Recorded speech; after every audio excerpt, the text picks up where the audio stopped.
When a new drink hits the streets of New York, everyone's in line for a taste. But was this delicious fruity beverage actually invented by the Ku Klux Klan? And then we traveled to California to meet a master piano player who can make any sound emanate just by stroking those ivory keys. Was this guy a once-in-a-lifetime talented genius, or was he possessed by the spirits of the great composers? Today on Dead Rabbit Radio.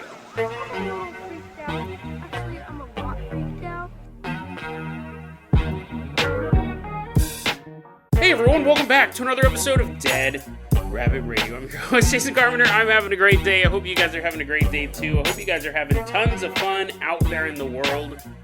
We got a ton of stuff to cover, so first off, running into Dead Rabbit Command as fast as she can. You can't catch her. She's not the gingerbread man. Her name is Maria Romero. Woohoo! Yeah, she's running around. Maria Romero, our newest Patreon supporter. You sure are running fast. Maria Romero, you're going to be our captain, our pilot this episode. If you guys can't support the Patreon, that's totally fine.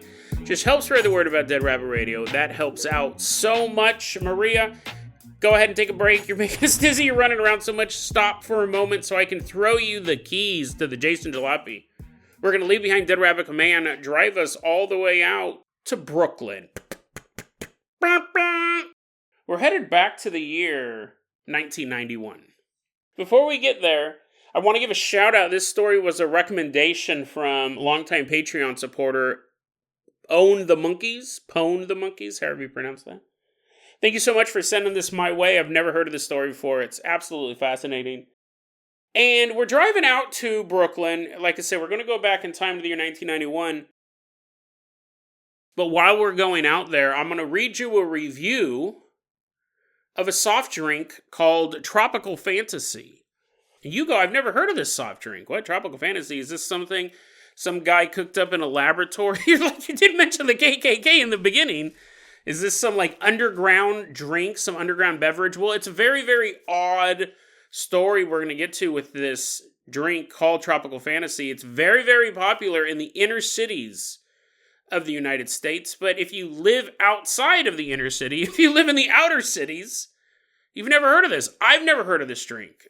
But this drink was a big deal back in the 90s, and it still is a big deal today. In fact, I'm going to order some of this after hearing this story. I'm all yummy. I want some of that Tropical Fantasy. The way that it's still around. You can buy it on Amazon, and I actually found a review. This will get your taste buds flowing for this episode. You might be drinking Tropical Fantasy right now. You're like, oh, I'm on pins and needles. What's up with this drink? On Amazon, there's a review. It was only posted back on 2021, February 20th, 2021. So very recent. This is a current news story as well. This is this review. Remember, there's possibility the Ku Klux Klan is brewing this in a laboratory. But here's this review. Quote, I have to read this exact review. I can't sum it up. Quote, yummy. That's the title of the review. It's like a beverage. It's like in a 20-ounce bottle. Yummy is the title of the review. And no joke. This is exactly how it starts off. He puts in a moaning noise into his review. It says, quote, let me tell you about Tropical Fantasy, because it is truly that, a fantasy. A fantasy come to life. This beverage breathes life into me. I'm not making any of this up. It'll be in the show notes. You can click on this review. And then he goes, it gets me going. The green one brings me immense pleasure. It sounds like some sci-fi drug. It sounds like something that a Batman villain would manufacture. There's different flavors, right? So they have Tropical Fantasy is like a punchy type one. Well, I think Tropical Fantasy is the main brand, like Gatorade, and they have different flavors. But go back to this quote here. Quote, the green one brings me immense pleasurable pulses throughout my body that I can't even articulate.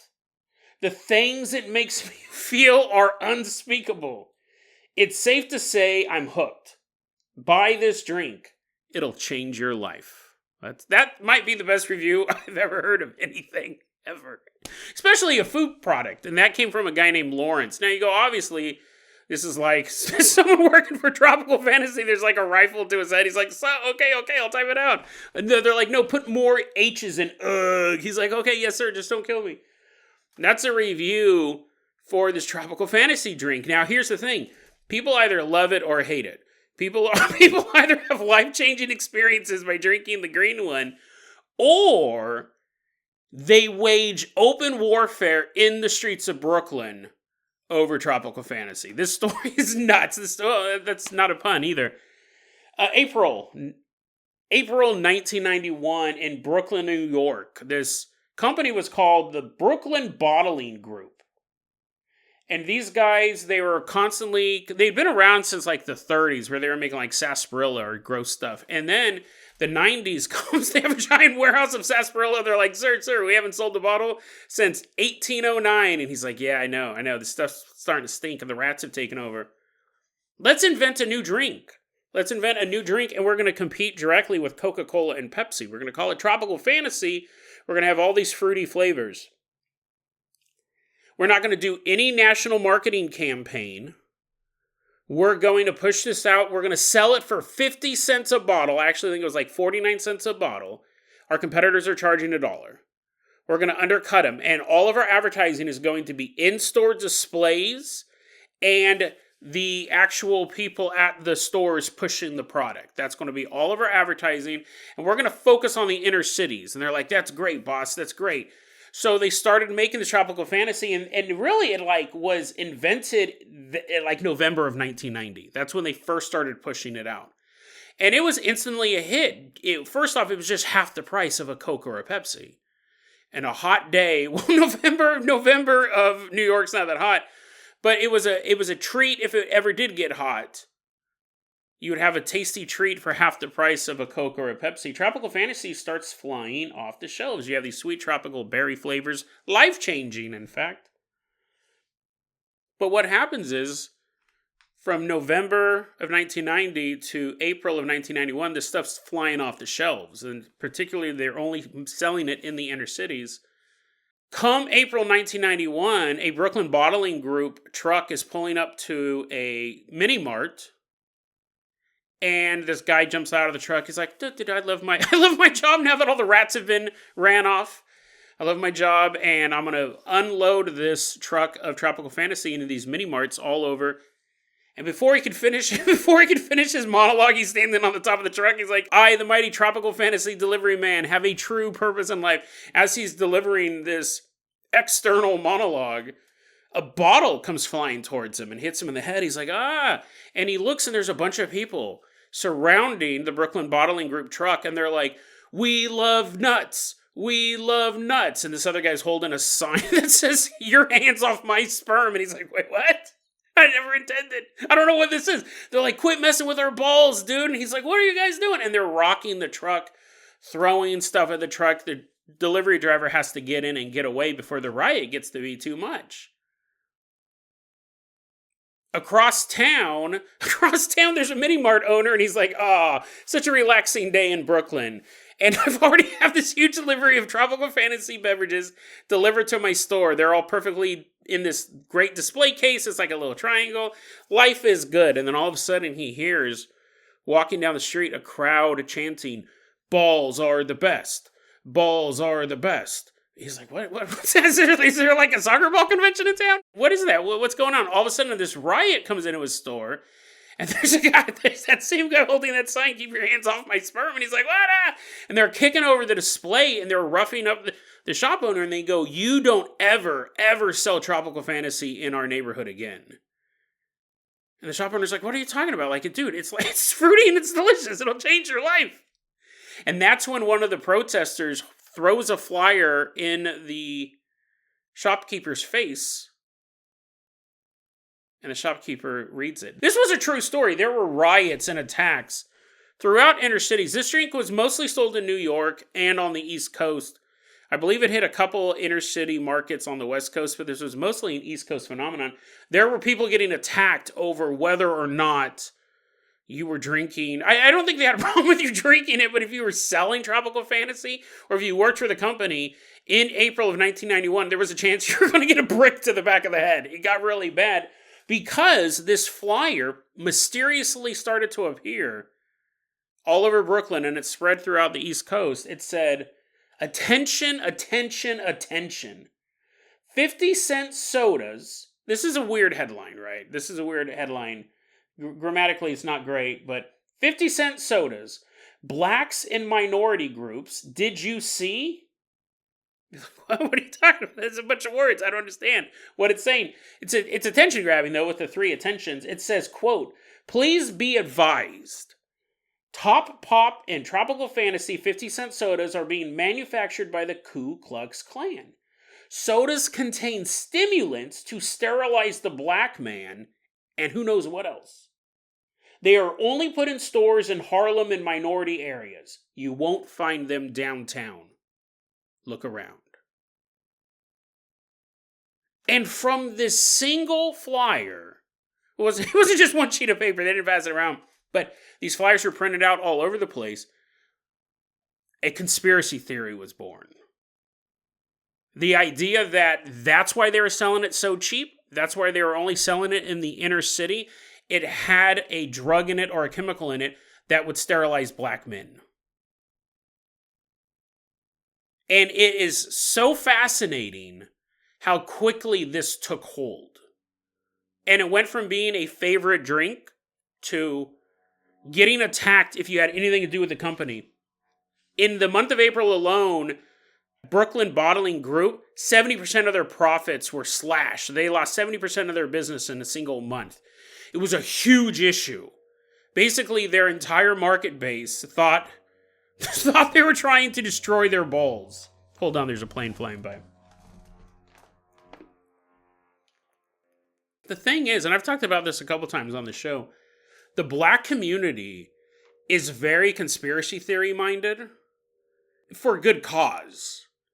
The Tuskegee experiments, you did that to us back then. You did. I'm not even talking about all the crack cocaine you shipped into the West Coast, Mr. CIA.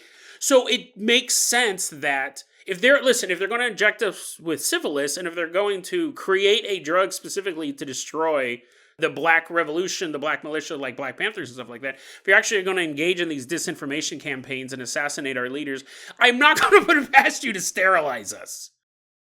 And so it would make sense that they read this and they go, okay, this kind of makes sense. Why are they only selling this in minority neighborhoods? Why is it so cheap? It must be to chemically castrate us. And so what's interesting about it is this protest got so big and so violent, but no one was killed, right? It was just like you got roughed around a bit, but no one appreciates having a bottle thrown at their head. And the Brooklyn Bottling Group, they were losing a bunch of money, so they go, how do we combat this? How do we prove that we're not members of the KKK?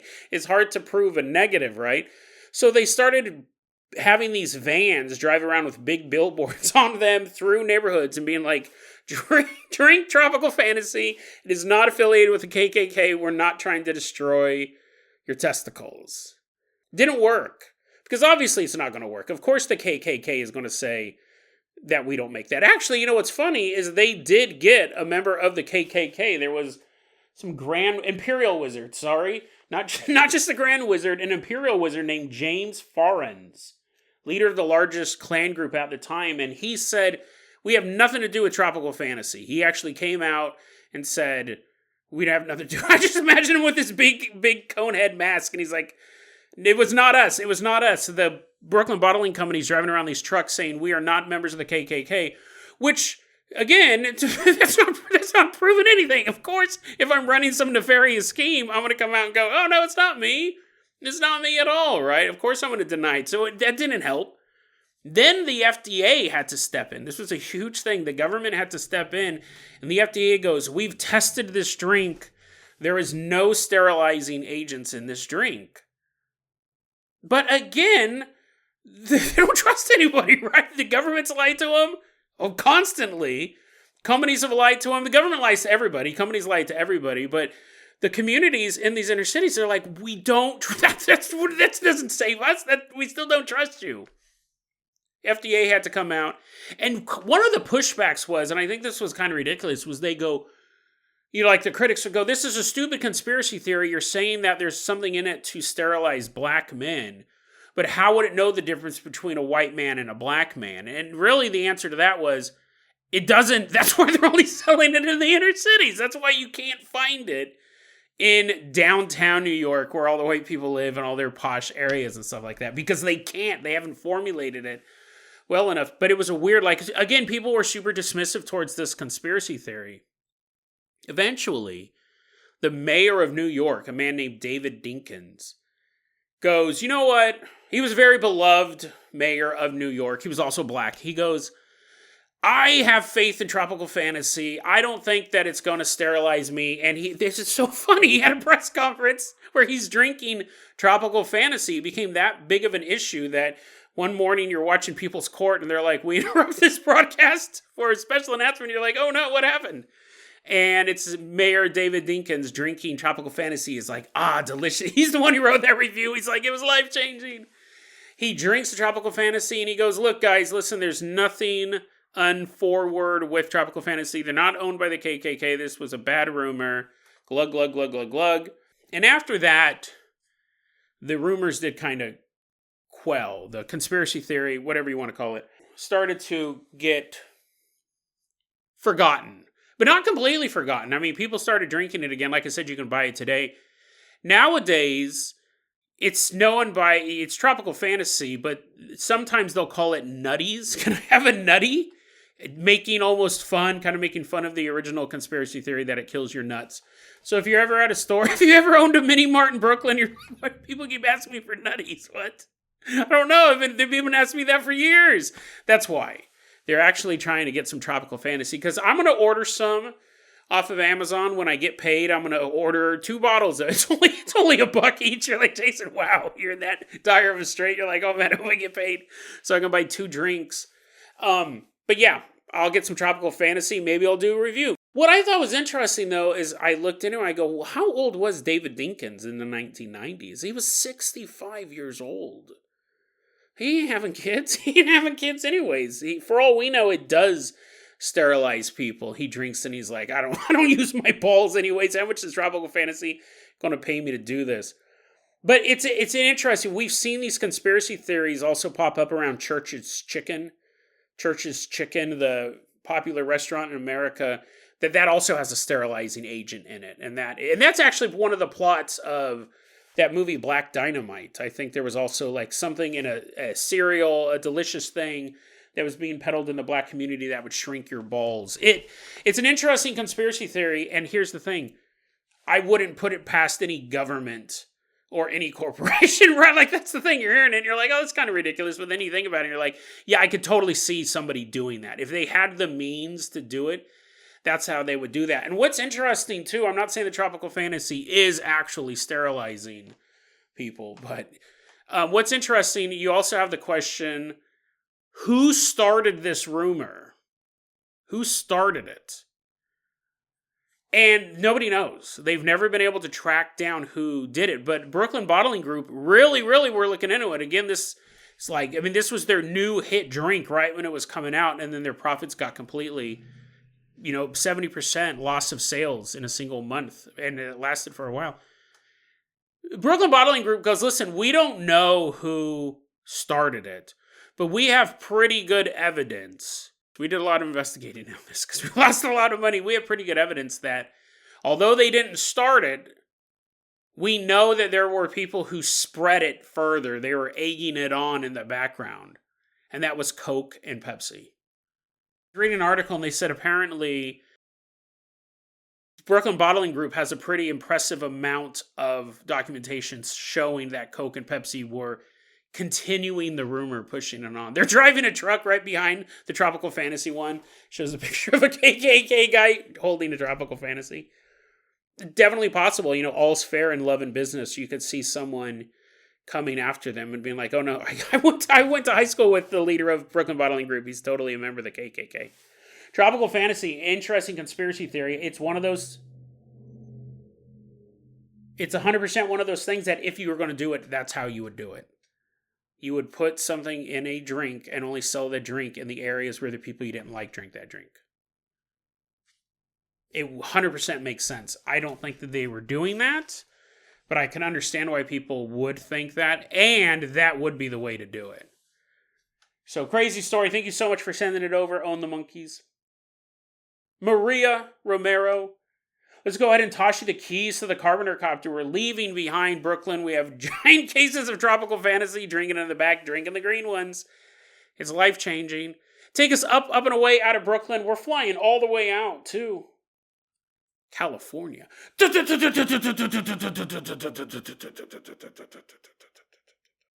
Specifically, we're headed out to San Diego. So Maria keep playing that Carpenter Copter over, and I'm pointing out of it, and I'm like, look it down there, look it down there. That where my she's still trying to fly and look at the same time. She's like, what? I can't do that.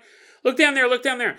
There is a Villa Montezuma, a mansion, a beautiful mansion, sitting in the middle of San Diego. Now, when it was built, it was just sweeping hills and grass as far as the eye could see. Probably some grapes, too, right? It was just farmland. Nowadays, they built a city there, the city of San Diego. So now it's just a mansion sitting next to a Walmart. And it kind of ruins the image of being super fancy if across the street you hear tires being changed on cars. But that is the way of the world. We're at Villa Montezuma, and the house was built in 1887. The way that it worked was there was this piano player named Benjamin Henry Jesse Francis Shepard. Benjamin Shepard is what we'll call him, or good old Ben. Ben was an amazing piano player. And they're like, oh my God, I've never heard that song before. Yay, what's the name of that song? And he's like, Music Box. Music Box in a preteen girl's room. And they're like, oh, that's fantastic. He didn't actually compose that song, but anyways. He's a composer. He's a piano player. He's touring the world doing these performances. And there were some fans of his that loved him so much. They go, dude, we want you to tickle them ivories here in California. We will build you a house. Nay, we will build you a mansion if you come here and live here and play music on the West Coast. And he's all, he stops playing and he goes, that sounds like a plan. And he's playing and they're like moving him, and he's like a musical montage of him getting set up in this house, the Villa Montezuma. And when he gets there, it's really kind of built to his specifications. Well, the house was already built, but he got to pick out what was inside of it. He had these stained glass windows of the great composers, great artists of the past. And he would sit there, he'd wake up every morning to a giant face of Bach, just like in the stained glass, sunlight shining through Bach's eyes, showing him where the treasure was really hidden. He's walking around his house every day. He gets to see the great artists that came before him. He can be inspired by them. But is it just inspiration? Or he's playing the piano and all these people are standing around the piano clapping in rhythm. He's like, yeah.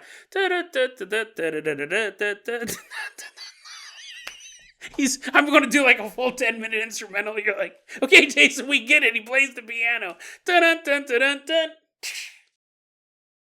He would put on these great shows.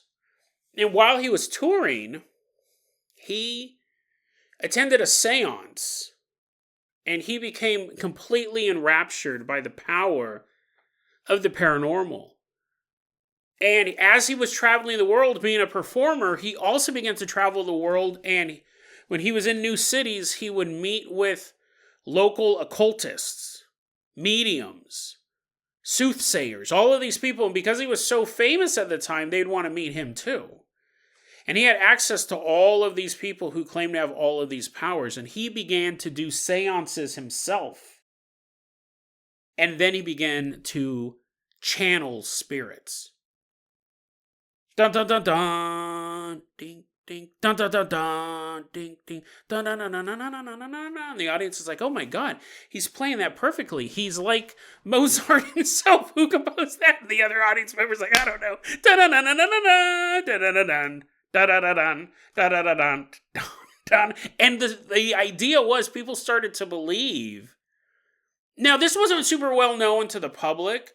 But people close to him believed, oh, he's channeling the spirits of Bach and Mozart and Amadeus? No, that's Mozart. He's channeling the spirits of the two composers I know. Bach and Mozart. Dun, dun, dun, dun, dun, dun, dun. Apparently, he got so gifted at channeling, because he wasn't shy about it, right? If you were in his inner circle, especially like back at this house in Villa Montezuma, he would give private shows. By the time he got to the house, he had already become an experienced. They would do this at this house. He became experienced at channeling. He became experienced at holding seances. Rumor was, among the elite in the area who came to Villa Montezuma, that one day they watched Benjamin Shepherd sit down and play 2 symphonies at the same time. One hand was playing out a tune by, let's say, Mozart, while the other hand was playing out a tune by Bach. Like Flight of the Bumblebee and William Tell's Overture at the same time. You're like, oh my God, he's just banging on keys. You're like, oh, the art, the beauty of it. He sat there and played 2 symphonies at the same time. 2 piano pieces, I guess would be a better term. At the same time, one with each hand. Because he had channeled both spirits. Now, whether or not that story's true, that was definitely his reputation. Like, that was the maximum level of his power. He could have 2 spirits inside him at the same time, and he could play out this music.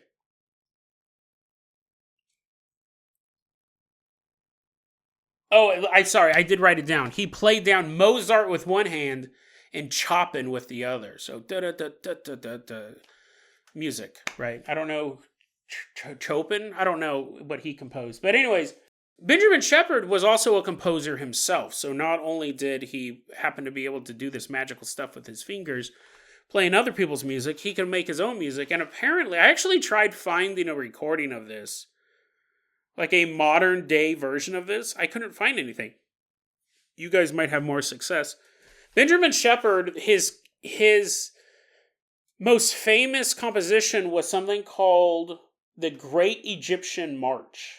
And contemporary reports, when he played the Grand Egyptian March, all he used was his keyboard and his mouth. And the audience said it would sound like there was a whole orchestra. They were amazed. They go, he'd sit down and go,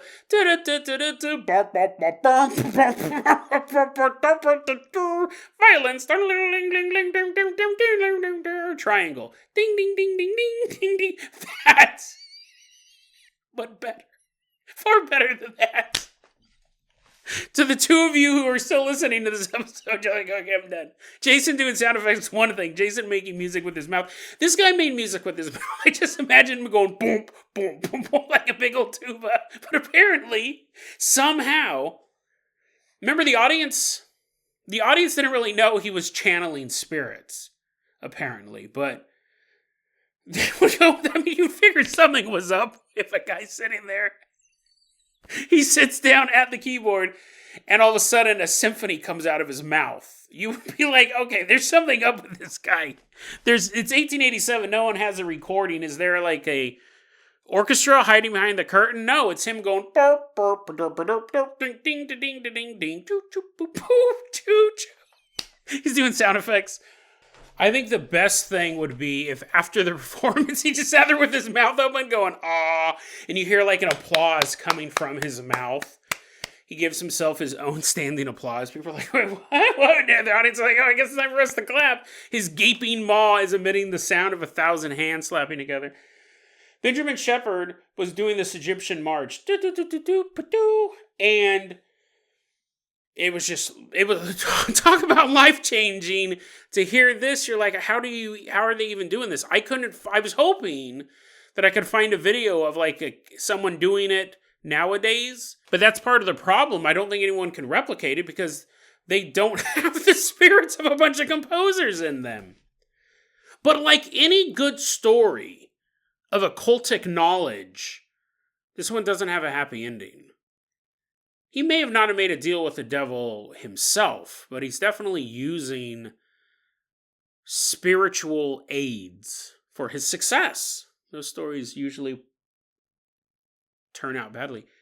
Benjamin Shepherd ends up not staying a long time at the Villa Montezuma. He lives there for a couple of years, but then he goes on tour again. And the reason why he goes on tour is that he's out of money.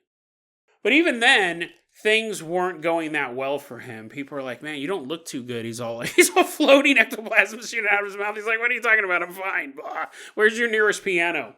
I got to make some money. The end of his life was, he was broke and not in good health. In May of 1927, though, he was doing a concert playing the Egyptian March, the Grand Egyptian March, his most famous piece. Dink, dink, dink, boom, boom, boom, boom, boom, dink, dink, choop, doop, doop. I can do that, actually, now I think about it. I can make a whole symphony. You're like, Jason, wow, it sounds like all symphonies in your room right now. Oh, thank you. Dunk, dunk, boop, boop, boop, boop, boop. He's doing the Grand Egyptian March. And people were still, like, these shows, he was still super popular. People were coming out to see him. Just wasn't a good manager of his money. They just figured he was living the life behind the scenes. When you see a guy who can do that with his voice and his fingers, you figure he's living high on the hog. But no, he's playing the Grand Egyptian March. And he's coming up to the end. Dun, dun, dun, dun, dun, dun, dun, dun, dun, dun, dun. Dink! And when he hit that final note, he just bowed his head. The audience stood up, roared with applause. Wow, yeah! Encore! Encore? Huh? And the whole time, Benjamin's just sitting there on the stool, on the piano stool with his head bowed down. He died. He died. Cause of death, malnutrition. That's how bad this guy was off. He wasn't eating enough. He was that broke. And he basically had a heart attack due to malnutrition. That's one of the versions of his death. I did see on encyclopedia.com, they said it wasn't as majestic as a death, but they still got the right time period. And the encyclopedia.com entry says that he did die of malnutrition. He died on May 29th, 1927, when a caseworker, like a social worker, was like, hey, we should check on you. We heard you're a super poor old man. He was 78, knocking on his door, and he died as she was knocking. So it's not as awesome as dying at the piano, but maybe the knocking, maybe the rhythm was giving him an idea for a new song, and then he died. I guess that's still just as sad. He dies of malnutrition, but such is life. That's a true story. It's funny because the stuff about him channeling, like all of this stuff is highly documented. The only thing I was able to find one source on was him playing Chopin with one hand and Mozart with the other. Everything else is really well documented. The channeling, the people thinking that he was bringing these spirits into himself. Like all of that stuff was very historical, but our story's not done yet. Now we're going back into purely the realm of the paranormal because the Villa Montezuma is considered an incredibly high-level haunted house. Even though he didn't die there, even though he didn't spend his entire life there, that's where he was holding these parties. This was really when he was at the height of his power, was when he was at the Villa Montezuma. He not only was as famous, he was not only incredibly famous, he had now learned the secrets of the dark arts, and those two colliding together at Villa Montezuma left some sort of psychic energy that can still be felt to this day. And it's pretty much off limits. It's interesting, as beautiful as this mansion is, there's only 4 tours a year. But people who do go in there, they've said that they've seen ghosts, including a butler who hung himself there was a tower on the top of the mansion. They say a butler hung himself, and sometimes you can see him hanging out. No pun intended. He's just kind of sitting there in the stairs. You'll see his face looking out the window. Some people say the spirit of Benjamin Shepherd himself is there as well. That his spirit is there. You'll see him walking around. What's an even more odd haunting, again, those are kind of run-of-the-mill ghosts. Like I said, they have the stained glass windows of all the different artists. Apparently there's this Flemish dude from, Flemish, I don't know, that's Europe somewhere. Flemland. There's this guy named Peter, this is the worst name, right? Peter Paul Rubens. Because when I think of Paul Rubens, I think of Pee Wee Herman. When I think of Pee Wee Herman, I think of masturbating in a gay movie theater. Now, to be fair, this guy was born way before Pee Wee Herman. He was a classic artist, but still, like, retroactively, your name's kind of goofy. Peter Paul Rubens, this Flemish guy, he painted that picture of the dude with the hat. If you guys have ever seen a painting, there's a painting of a guy with a hat. It's the only one. You guys are now instantly going, oh, I know what he's talking about. Think about how many paintings you know of a man from the shoulder up wearing a hat. That's Peter Paul Rubens. You don't want to see what's going on below. You don't want to see what he was doing with his hands. It was a self-portrait of him wearing a hat. It said man with hat, or whatever the name of the painting was. Don't look below my waist. Well, anyways, this stained glass image of Peter Paul Rubens, people have said over time that it's getting older. And not like the stained glass window itself is starting to age, or it's weathered, or it's cracking a little bit. No. The painting etched into the stained glass is actually visibly getting older. They say over the years, Peter Paul Rubens' hair has turned gray. And he's growing a beard. They don't say anything if he has a hat. They don't say anything if he has a hat. Or you see his hands moving very rapidly. None of that. None of that. We just see that his hair is turning gray and he has a beard growing. But it's interesting because there's only 4 tours allowed a year in this building. This isn't like a place that Ghostbusters or ghost hunters could actually go into investigate. You're all smashing the glass. You're like, I'm a Ghostbuster. Bust! Psh, smashing the glass. But apparently this stained glass window is getting older. But really, again, we'll end it up like this. I think this is one of the creepiest things. And really an episode about creepy things. A guy being possessed by 2 spirits playing 2 different piano pieces, concertos, whatever at the same time. That's disturbing. That's just a raw level of power we don't see anyone claim. Like even the most powerful people who claim that they're channeling spirits or channeling aliens. I've never come across anything like that before. That would take a certain level of skill, I believe. I mean, you could do it. I could do it. I could play 2 piano pieces at the same time. The question is, can you do it well? Right? No, I wouldn't be able to. I think some people could go, oh, I could play Chopin with this hand, and I can play Mozart with this hand. But would it sound good? Is what I'm saying. You're like, Jason, nobody could do that either. Why do you assume? It's just easier. Like, music, Puzmic. I'm going to sit down and do this. That's just insane. So we have that. We have painting, or we have a stained glass window aging. I thought this one was creepy. Sometimes people, when they're in the house, because there are workers and housekeepers that still go in there to keep it up. Sometimes, though, people or workers, when they're in the house, they will see a scene from the past play out in front of them. Sounds like a residual haunting, but you can see these whole scenes. It's not just a single ghost, but you're actually looking into the past, watching this event take place. There's been reports of that. But most menacingly, people in the house sometimes feel that a presence is there that crawls between their eyeballs. They can actually feel something creep into their skin. You're like, Jason, you should have started with that one. You're talking about a butler just sitting on the stairs. They'll feel this malevolent force crawl into their body behind their eyeballs. And then they get the impression that it is seeing through their eyes what the world looks like. So it's this weird type of possession where this entity, whatever it is able to see through your field of view, and it's actively looking around at things. It's almost like you don't even have control of it, as whatever it is using your body, your eyeballs, to see things.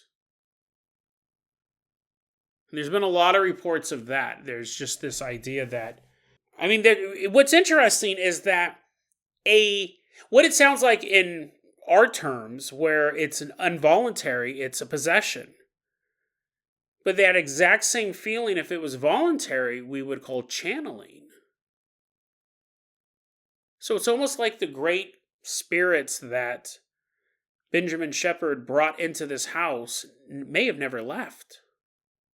He may have summoned these great composers into his time just to do a little party trick, just to show people how skilled he was, not just at piano playing, but channeling. But then they didn't go back. They never left the house. It was almost like they were trapped there. It'd be like adopting a Wolverine just for a funny prank. Funny scratch your face off while you're sleeping prank. And then when you're done, the prank's over, you just never return the Wolverine to the forest. It's still now just somewhere in your house. And that's possible what's happened here. It's possible that he channeled something in and it never left. And it's still in there. It's still in that house. It's the story of a man who played with the paranormal. And while he achieved all of his dreams, he may have damned himself and the composers he channeled into the Villa Montezuma. But I wonder if it's possible. As much as I say it's not good to play the paranormal, could you go there and now absorb the power of multiple composers? Now that you know the secret of Villa Montezuma, could you, against all of my requests, I'm not saying do this, get a job as a tour guide there, and then channel the spirits of all four or however many composers, and you're like, it's your first day on the job. You're like, okay, guys, time for the tour. First, let's walk into the foyer. You're like, you start making grunting noises. They're like, what? What's going on? You're floating. All of a sudden, they see the ghosts of composers flying inside of you, and then you're like, I'm complete. I now have the spirits of every great composer. People are like, wow, this is the best tour ever. I thought you were just going to show us a bunch of dusty stuff. And all of a sudden, you see this guy hovering around you. He goes, now I have the spirits of the greatest composers of old inside of me. Get out of my way. I quit. I'm not a tour guide anymore. And then you could travel the world, and you're playing all of these amazing songs. People are like, wow, I've never heard that song before. He's like, because I've just made it up. I'm a composer too, losers. And everyone's like, wow, this guy's like the most amazing composer ever. I've never seen anyone this good. He's playing the piano. He's playing 4 pianos at once. He uses his toes. It's like a Daffy Duck. A Daffy Duck cartoon. They're like, wow, this is amazing. And then you would have all the power and all the fame you'd ever wanted. But you have a secret shame as well. Because as those spirits were flying inside of you, you're like, come inside me, Chopin. Bach, hang off my back. Mozart, I'm swallowing you whole.